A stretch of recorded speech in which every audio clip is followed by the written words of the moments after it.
Meu nome é Larissa, e até 2 semanas atrás eu achava que minha vida era muito boa. Eu tinha um emprego estável no Grupo Financeiro Carvalho, uma empresa renomada com filiais em quase todos os estados. Morava em um apartamento legal em Sorocaba, com meu namorado de 3 anos, João. Nós nos conhecemos durante meu último ano de faculdade, e as coisas aconteceram rapidamente entre nós. Depois da formatura, consegui o emprego dos meus sonhos como analista financeira, e João se mudou comigo quando assinei o contrato de aluguel de um lugar maior. Lembro da noite em que tudo desmoronou. Era a festa de aniversário da Júlia, uma das minhas colegas de trabalho e amigas mais próximas em Sorocaba. A comemoração aconteceu em um bar de luxo no centro da cidade, com uma sala privada nos fundos. A festa estava a todo vapor quando decidi ir ao banheiro. Enquanto caminhava pelo corredor, notei um casal se agarrando em um canto mal iluminado, perto do guarda-volumes. Eu não queria encarar, mas algo no perfil do cara parecia familiar. Quando ele se mexeu um pouco, meu estômago embrulhou. Era João. Meu João. Com as mãos em uma loira que eu nunca tinha visto antes. Fiquei congelada, assistindo enquanto eles se beijavam. Levou alguns segundos para meu cérebro processar o que meus olhos estavam vendo. Então, a raiva me atingiu como um tsunami. "Você está brincando comigo?" Gritei alto o suficiente para que várias pessoas se virassem para olhar.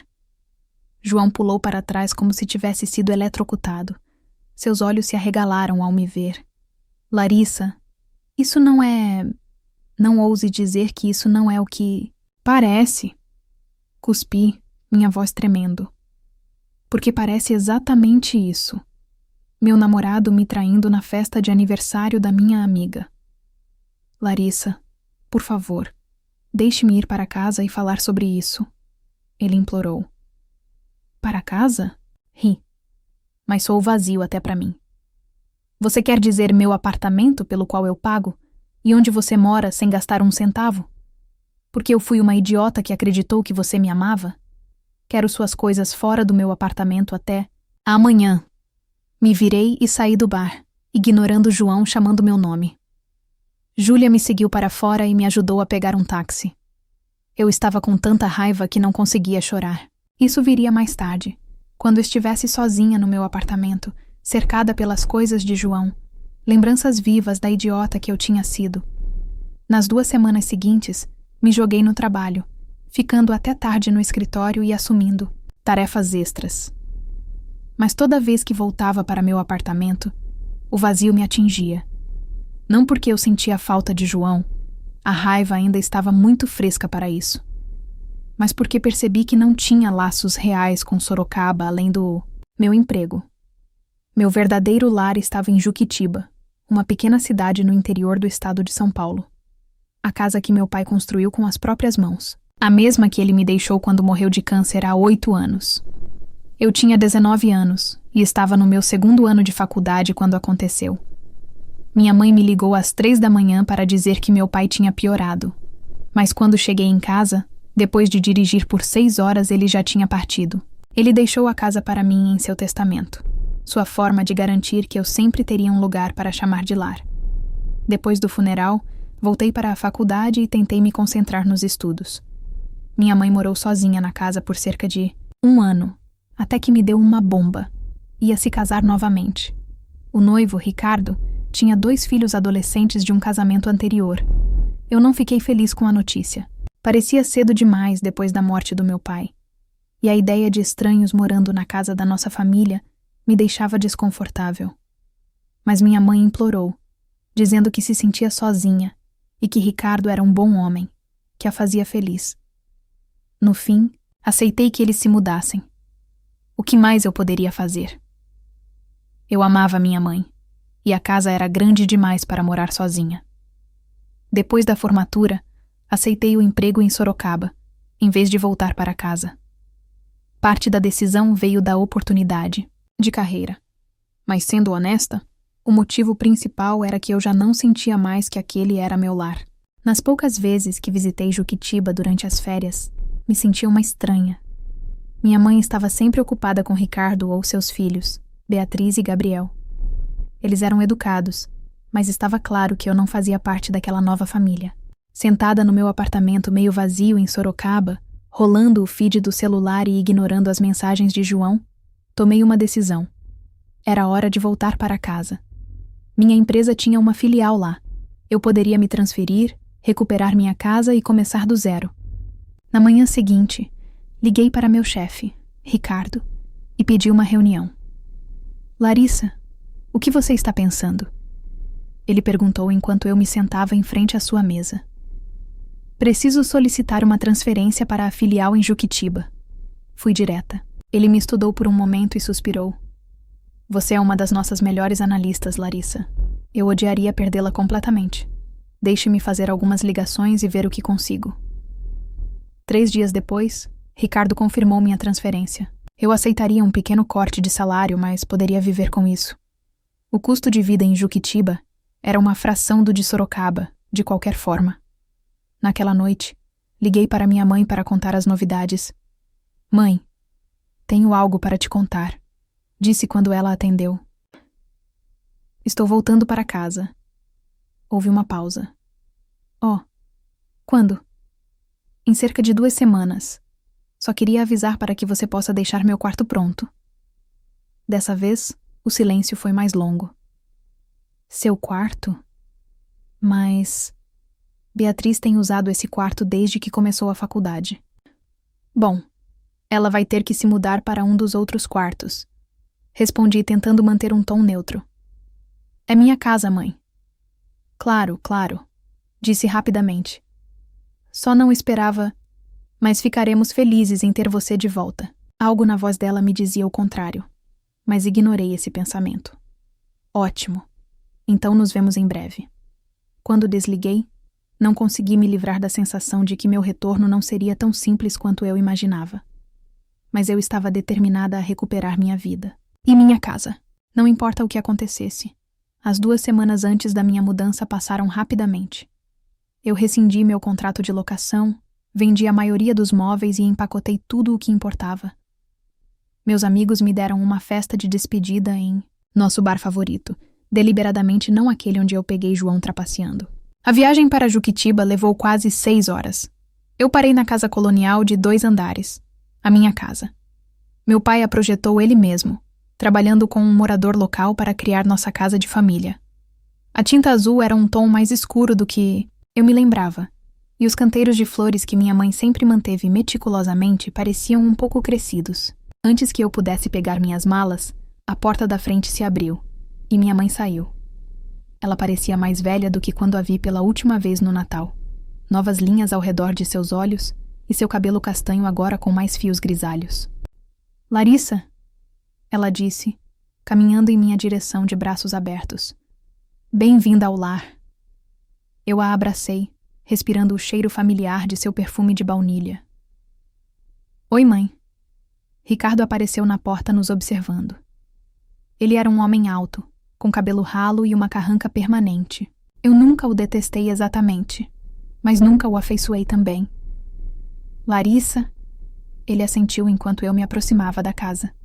Seus olhos varreram meu carro, lotado até a borda com caixas e malas. Parece que você trouxe sua vida inteira com você. Só o essencial, eu respondi forçando um sorriso. A maioria são roupas e coisas de trabalho.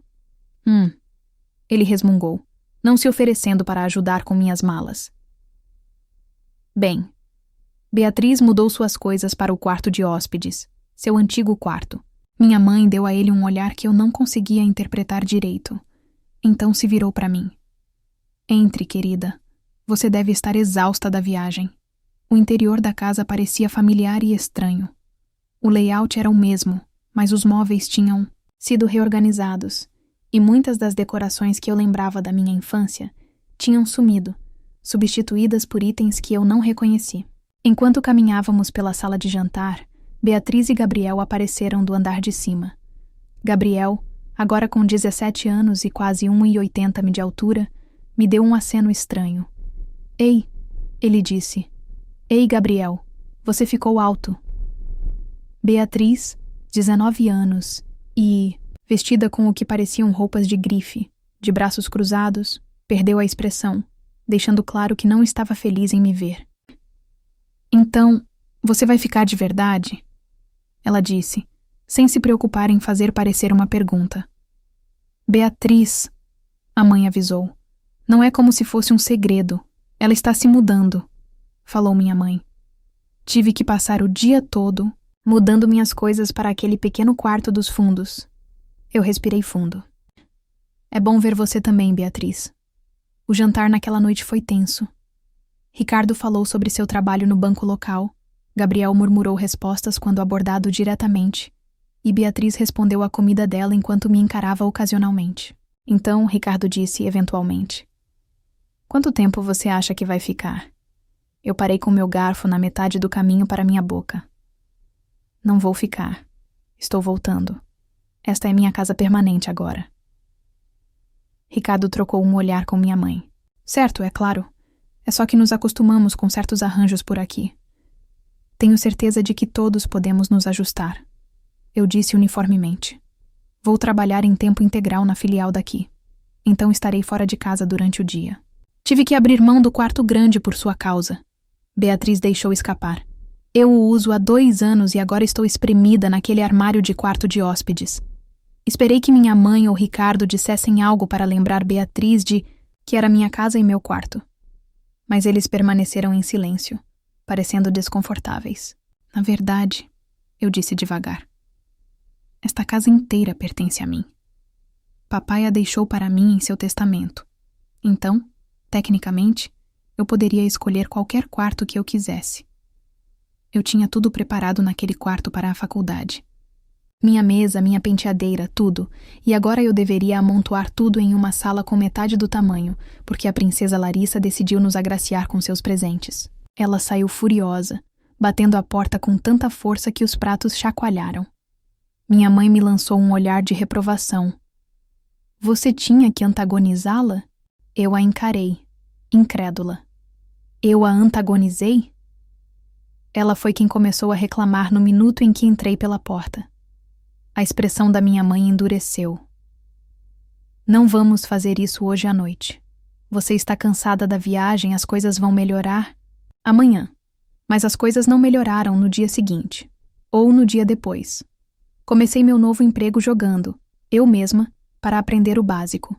Era menor que o escritório de Sorocaba, mas o trabalho era familiar, e eu rapidamente me estabeleci. Eu me reconectei com alguns amigos do ensino médio que ainda estavam na área, incluindo minha melhor amiga do último ano, Luana, que agora trabalhava como enfermeira no hospital local.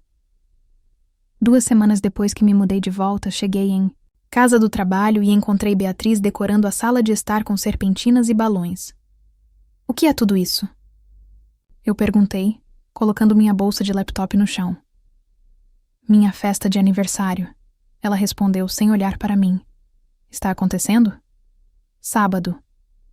Que legal, devo te dar um presente ou algo assim.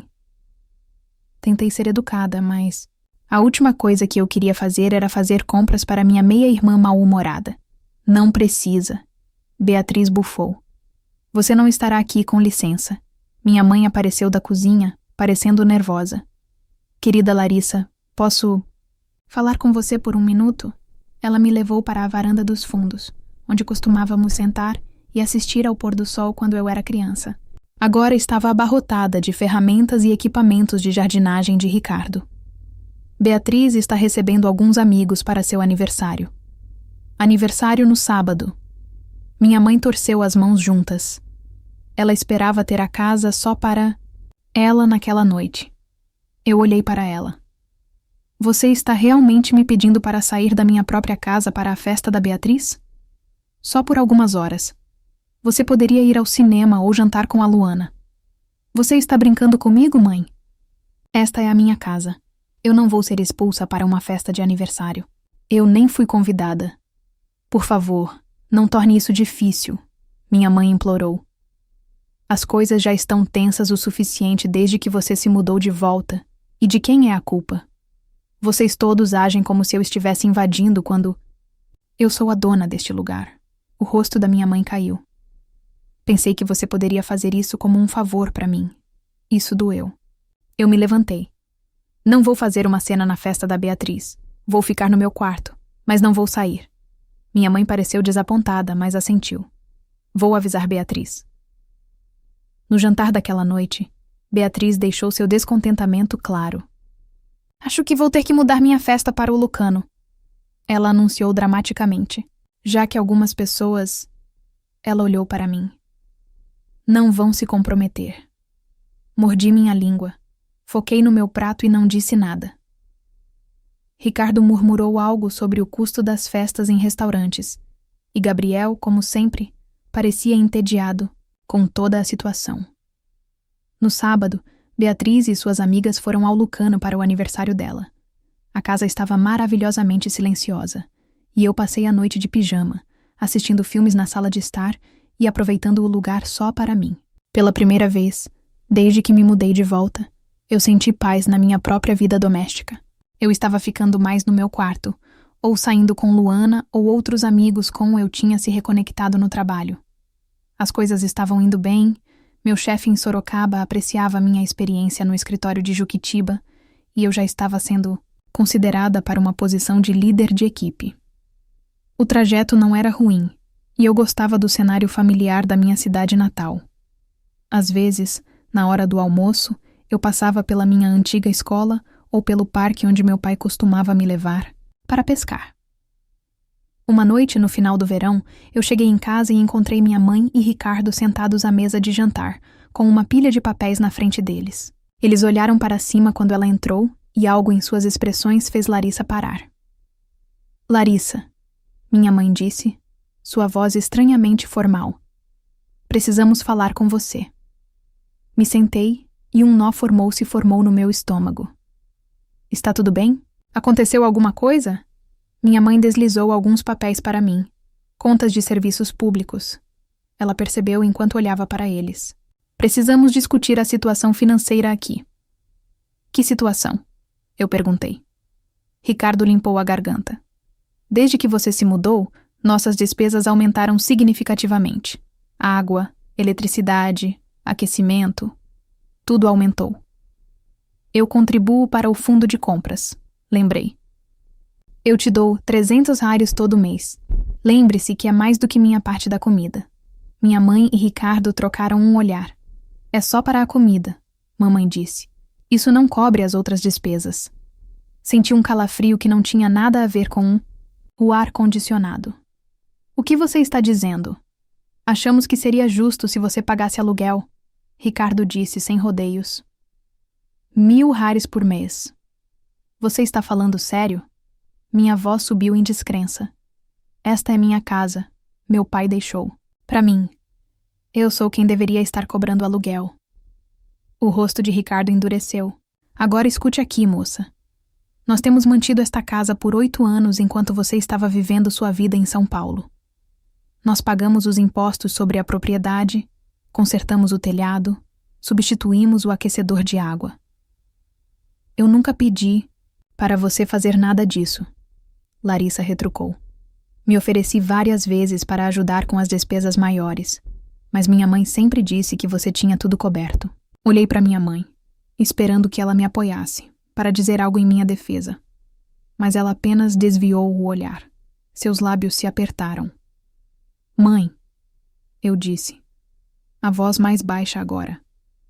Você não pode estar falando sério, esperar que eu pague o aluguel da minha própria casa.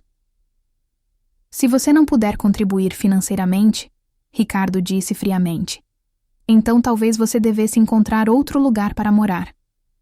As palavras me atingiram como um golpe físico. Me virei para a minha mãe, certa de que ela se oporia ao marido.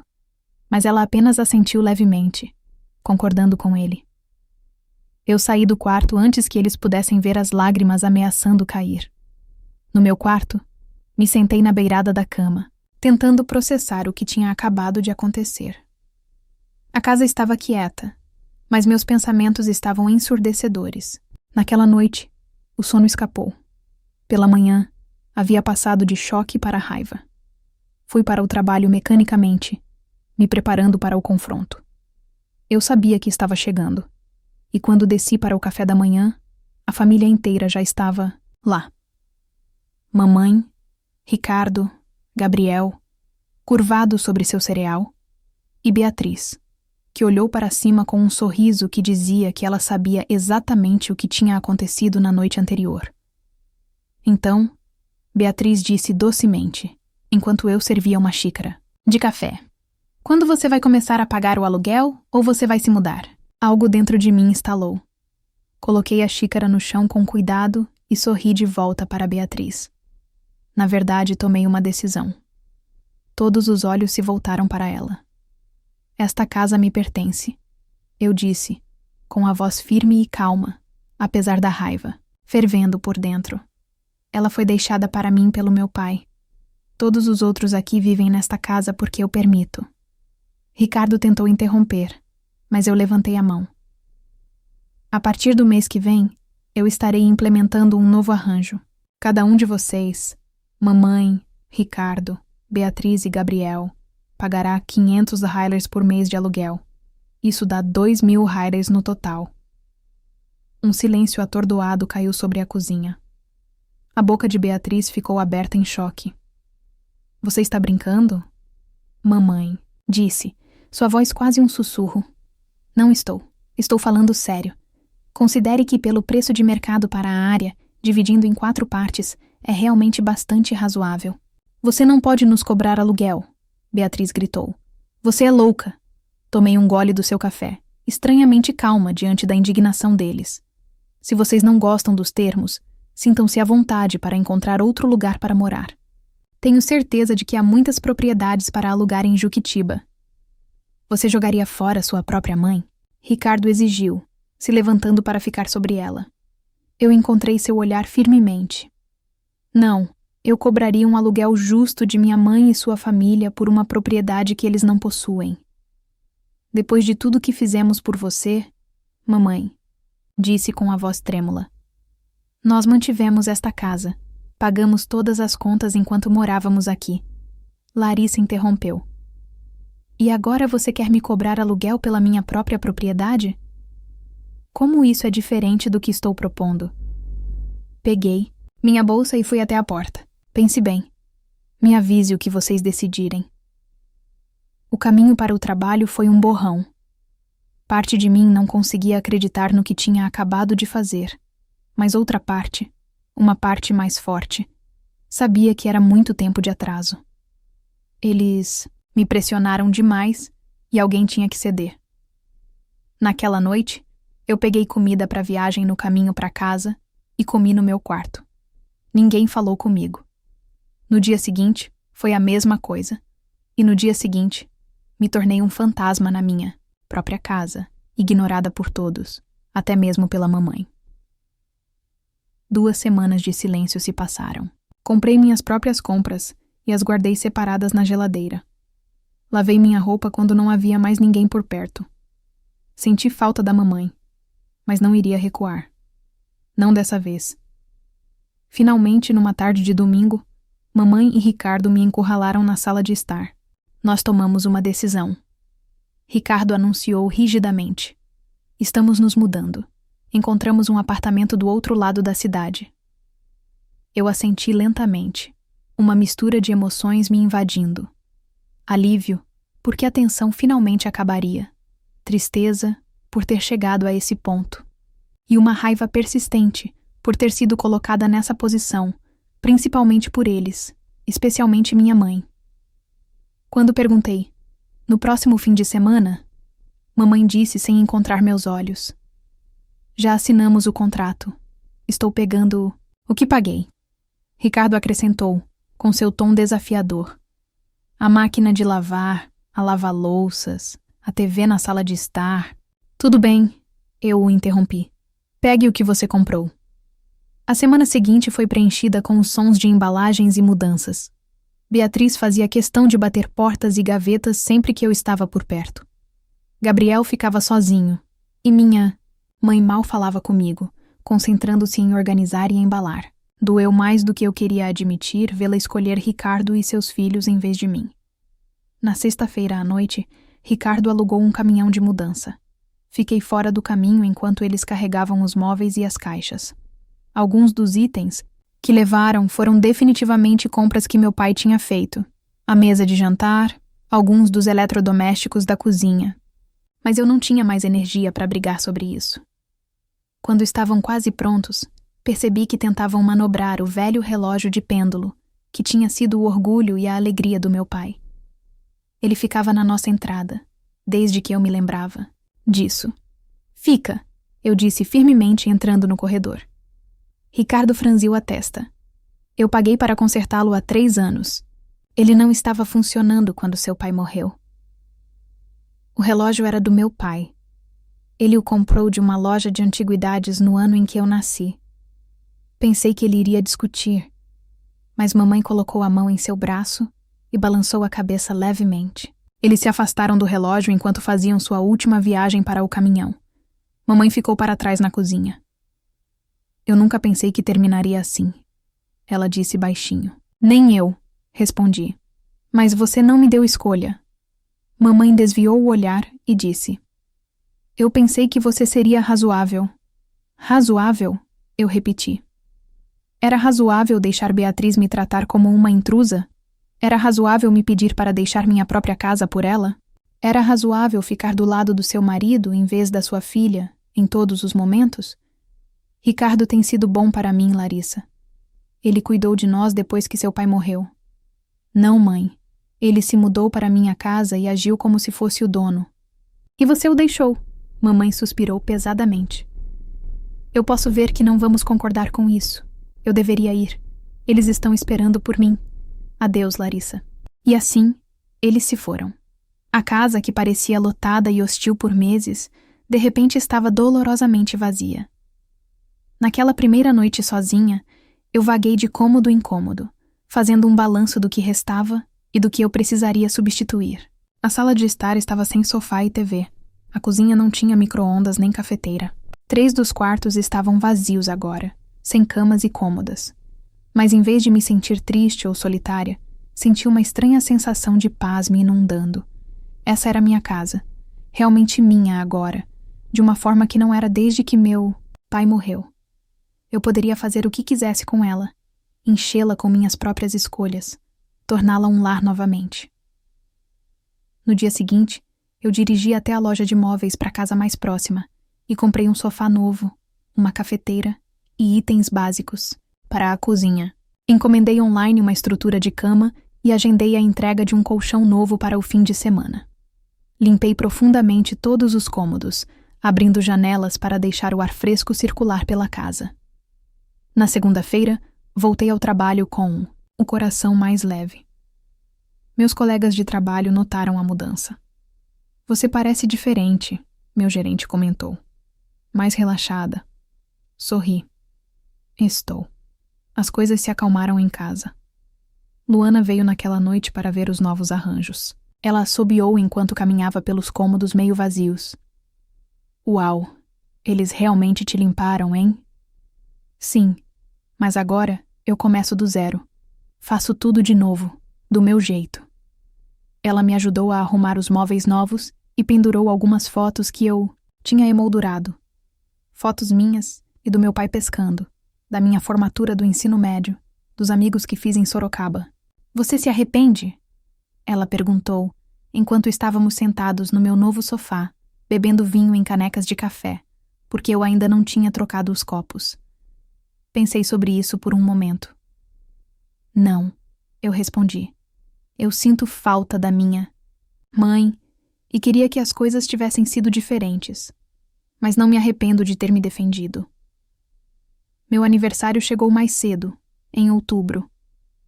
Eu não esperava ouvir os parabéns da mamãe, mas o silêncio ainda doía. Tia Nice ligou para me desejar feliz aniversário e mencionou, sem jeito, que tinha visto mamãe e Ricardo no supermercado e eles pareciam estar bem. Ela nem perguntou sobre mim. Perguntou? Eu disse. A hesitação da tia Nice foi resposta suficiente. Dê um tempo a ela, Larissa. Ela é teimosa como você. Eu não me comunico com minha mãe ou sua família agora. Eles não me disseram seu novo endereço, e eu não perguntei sobre isso. Mamãe nem ligou no meu aniversário, o que doeu, mas me mostrou claramente onde estão suas prioridades. Com Ricardo e seus filhos, não comigo. ouço de parentes que eles estão bem. E isso é o suficiente para mim. Moro sozinha na minha casa agora, mas não me sinto sozinha pela primeira vez em anos. Sinto-me em paz. Este é meu lar e eu o recuperei. Seja qual for o futuro, sei que fiz a escolha certa em me defender. Papai ficaria orgulhoso. Bom, agora me diz. Você acha que Larissa fez a escolha certa ao lutar pela sua casa se afastando de sua mãe e de Ricardo? Como você reagiria em uma situação dessas? Como você lida com decisões difíceis que envolvem a família? Escreve aqui nos comentários. Se você gostou do vídeo, clica em curtir e se inscreve no canal, também assim você não perde nenhuma. História emocionante. E não esquece, deixa também um comentário com uma classificação de 1 a 10 para mostrar o quanto você gostou. Assista também ao vídeo que agora está aparecendo na sua tela. Até breve.